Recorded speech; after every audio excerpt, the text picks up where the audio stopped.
Hello friends, I'm Raja Faisal and today I will be doing an Operation BJP Politics. I will be highlighting how BJP's politics works around different issues of their society. My entire focus would be on upcoming elections of Bihar, in which, of course, many of the leaders are going in and they are making speeches out there, and majority of the speeches, of course, they are all anti-Pakistan and anti-Islam. Here, important is to note that BJP, that has always been considered as a political wing of RSS, Rashtriya Swayamsevak Sangh, because they believe that as long as they are driven by Hindutva ideology, it will be a good political future for BJP. So first of all, they are using the religious element, hatred element, that is driven towards Muslims of India. Of course, they are cashing on the votes and votes in a huge numbers. So the whole political campaign is driving around three pivotal issues. Number one, Pakistan.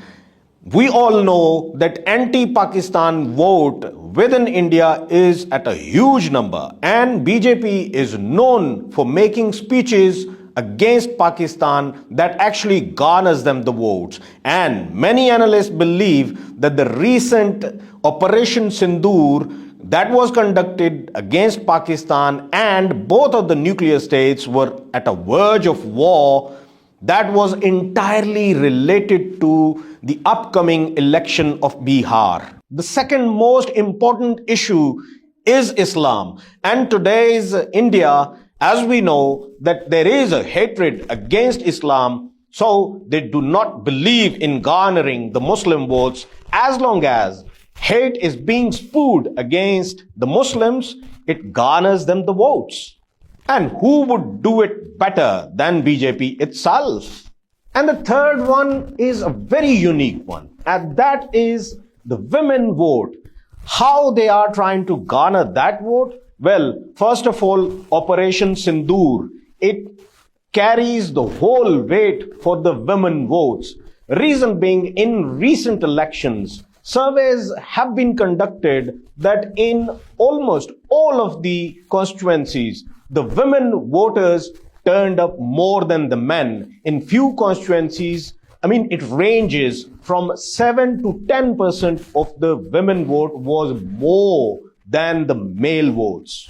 So now you can understand who was behind naming the operation as Operation Sindoor, because this has a significance in terms of female voters, women voters, as well as a stigma against Islam as well, because we know that in history, of course, all of the attacks that used to be carried out in India, they used to come from this side of the South Asia, when it comes to Afghanistan, when it comes to these areas of Pakistan.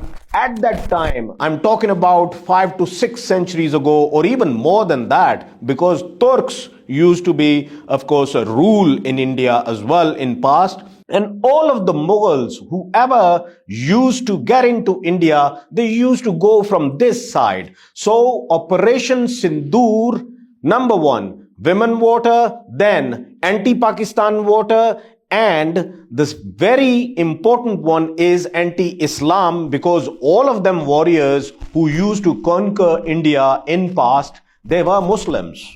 And there are many concocted stories by the Indians themselves, and there are few Bollywood movies as well in which it was a stigma labeled on Muslims, how they used to have a strategy of rape to, of course, rule over India, which is an utter nonsense, and it's a fake narrative which has been generated by BJP and the Hindutva ideology.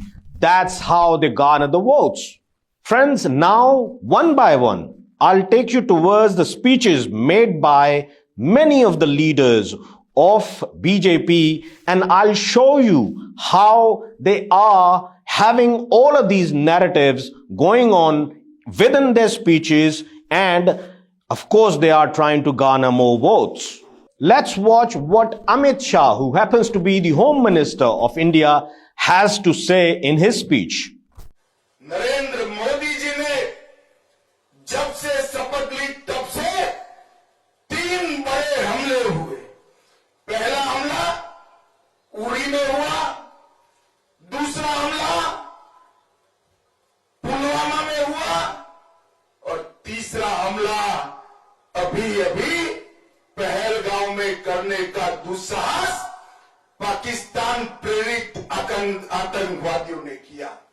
As you have been listening to Amit Shah, the Home Minister of India, I have always believed that this man's politics always revolves around warmongering against Pakistan. And as you have seen that he has been mentioning Uri attack, then Pulwama attack, and then of course this Pahalgam attack. All of these attacks, they have always used this mantra against Pakistan, that Pakistan is somehow involved in the terrorist activities in Indian illegally occupied Jammu and Kashmir. And whenever they make political speeches, this is what they come up with. And they keep on saying that there was no one before Modi who had ever dared to, of course, attack Pakistan. But when it comes to Modi ji, he is the one who will be, of course, always giving a befitting reply to Pakistan. That's why all of you need to vote for us. And this is the warmongering stance of this man Amit Shah that is actually reflecting that everything is about anti-Pakistan narratives. Now I'll take you towards the Raksha Mantri or Defense Minister Rajnath Singh ji. Let's see what he has to say in the speeches. Pakistan की वह आदत है कि जल्दी वह मानता नहीं है। उसने भारत की जमीन पर हमले करने के प्रयास करने प्रारंभ किए। आम नागरिकों को भी वह निशाना बनाने का प्रयास किया है। मंदिर, गुरुद्वारों और गिरजाघरों पर को निशाना बनाया गया।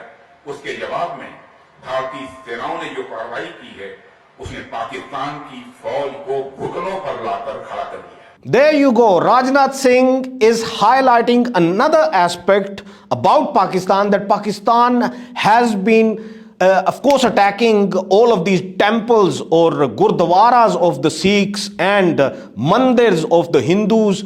Why? Because he is once again touching the religious sentiments to garner the votes. He wants all of the people who are standing in front of him, listening to him, to have hatred towards Pakistan and to have hatred towards Islam. That's how he's garnering the votes.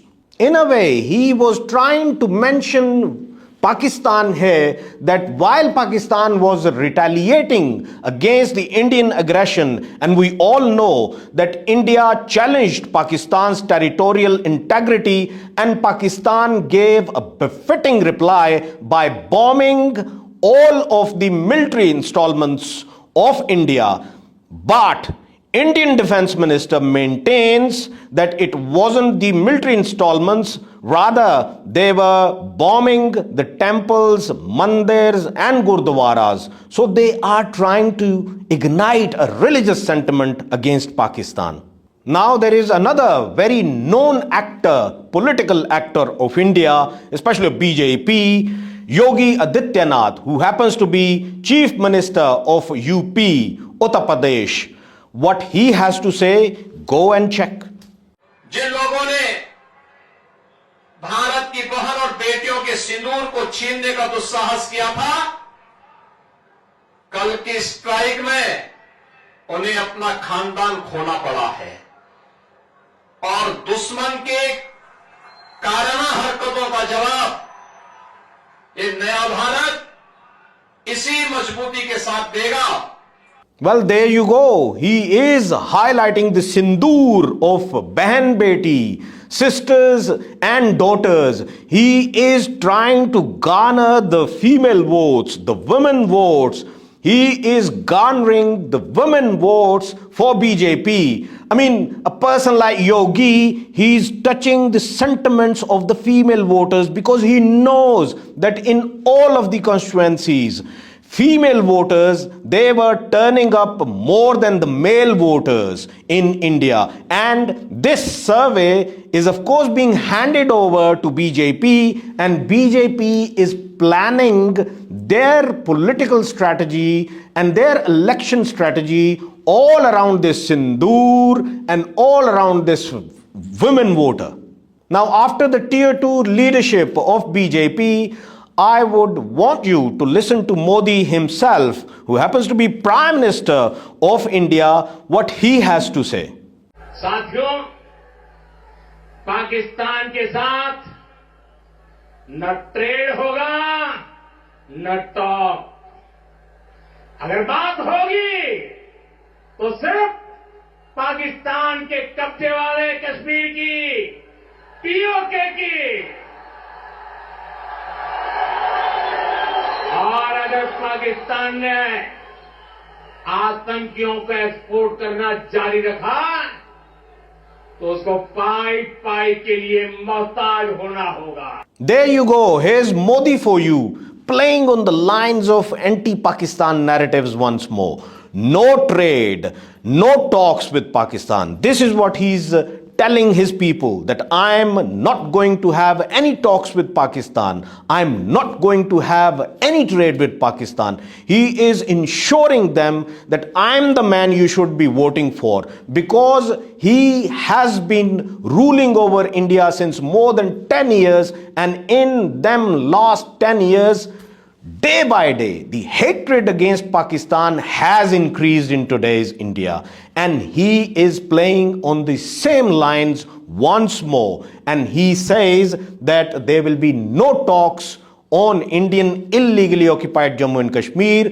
If somebody wants to talk to us, of course, they have to only talk about POK, Pakistan occupied Kashmir. Somehow they believe that the Azad Jammu and Kashmir is somehow occupied by Pakistan, which is utter nonsense, which is utter fake news, and the whole world knows about it, that this is not like this. If we talk about occupation, of course, Indian illegally occupied Jammu and Kashmir is the one that is occupied by India illegally. And we all know that the number of troops that are stationed in Indian illegally occupied Jammu and Kashmir, it is 900,000, and that makes Indian illegally occupied Jammu and Kashmir to be one of the most militarized zone in the world. And it is a truth which is known by the whole world, because all of the international media, it is never allowed to get into Indian illegally occupied Jammu and Kashmir. So they need to fix their own narrative. Rather, they are going to different sermons and making speeches against Pakistan because it's an easy way to garner the votes. Now, you all might have heard about Colonel Sofia Qureshi. I mean, I personally respect her because she was fighting for her own country. I have respect for her because she was spokesperson of Indian military while Operation Sindoor.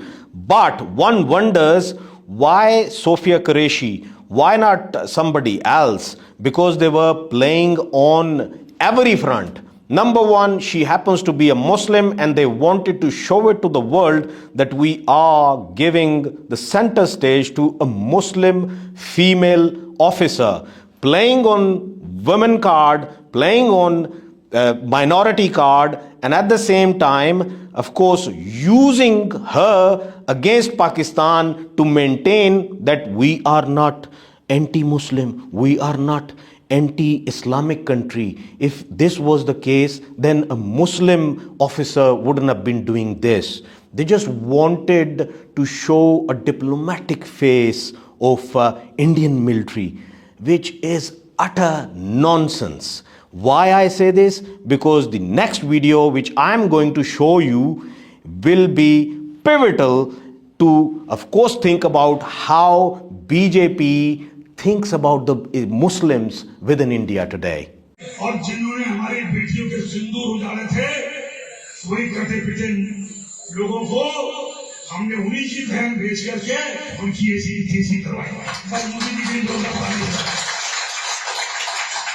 उन्होंने कपड़े उतार के हमारे हिंदुओं को मारा और मोदी जी ने उनकी बहन को उनकी ऐसी थीसी करने हमारे जात से उनके कर। Now, Vijay Shah, who happens to be one of the BJP leaders, in the public gathering, he is highlighting this aspect that those who had destroyed the sindoor of our women, the Hindu women, today we have sent their own sister to fight against them. Who's the own sister? Who's the sister of Pakistan? I mean, I have no issues to call her a sister. Colonel Sofia Qureshi is just like a sister to me.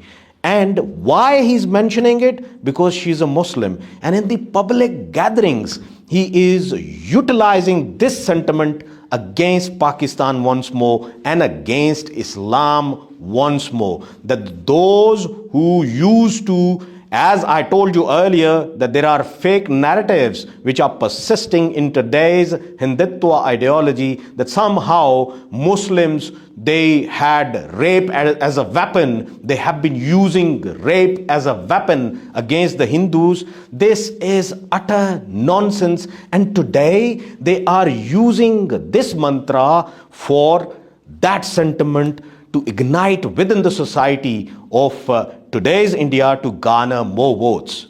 Now friends, you have to take this notion very seriously when Vijay Shah says that we sent their own sister to talk against them. Why he's saying it? Because in today's India, the BJP's policies and the Hindutva ideology does not consider Muslim Indians as the first-class citizens of today's India. They still believe that all of these Muslims who are still in India have no right to stay in India, because when Pakistan was created, all of these Muslims of India, they were supposed to go to Pakistan. Rather, they stayed in India. Now we all know since the day one, India always portrayed as if it's a kind of secular state. Whereas I always believed that secularism of India was brutally murdered the day Gandhiji was murdered by Nathuram Godse, who happened to be a lifelong member of RSS, Rashtriya Swayamsevak Sangh. But as Vijay Shah has very smartly said, that we sent their own sister to talk against them. Why it is being said? Because it is the policy of BJP, because it is the notion of BJP against the Indian Muslims. Why I say this?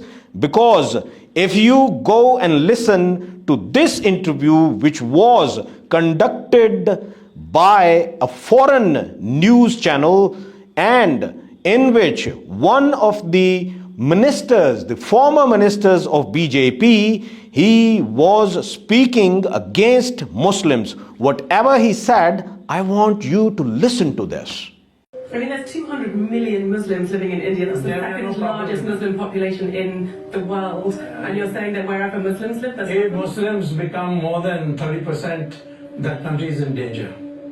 That sounds like hatred. That sounds like the language of hatred. It's easy to say hatred. I'm being kind to them by not letting them come to India. Article 14 of the Indian Constitution guarantees the right to equality, as you know, for all persons living in India. I can tell you that's a misinterpretation of Article 14. Article 14 guarantees equality of equals. I'll give you an Are example. all people not equal? All people are not equal. Muslims do not deserve equal rights to apply for There is no such thing as equal rights. They are not in an equal category.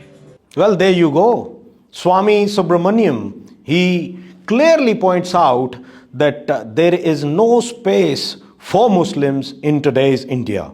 And when we talk about constitution of today's India, even that can never ensure the equal rights for the Muslims as equal citizens. And guess what? Swami Subramaniam's daughter, she is married to a Muslim. Maybe he has a personal hatred and grudge towards the Muslims. And I have always mentioned that this hatred towards Islam, this hatred towards Pakistan, and the whole hatred mantra which erupts from within BJP against Islam and Pakistan has everything to do with the inferiority complex that is persisting in today's India. And that complex is just because of one reason. For over 1,000 years, Muslims have ruled over subcontinent. And it would be astonishing for you to listen to this, that during this rule of Muslims over subcontinent, in the early days, there was one of the family that ruled over subcontinent was considered as a slave family of the Turks. They were literally called Khandane Ghulama, the family of the slaves, because they were slaves of the Turks who have been ruling over today's India. So that's why they are having that inbuilt hatred towards Islam and hatred towards Pakistan. So I want you to always, whenever you are listening to these kind of statements, keep in your mind, this has an element of persisting hatred towards Islam and Pakistan. Friends, that's it for today. I hope you liked this video. If you did like this video, leave the comments below. I would like you to subscribe this channel for more videos in the future. Take very good care of yourself.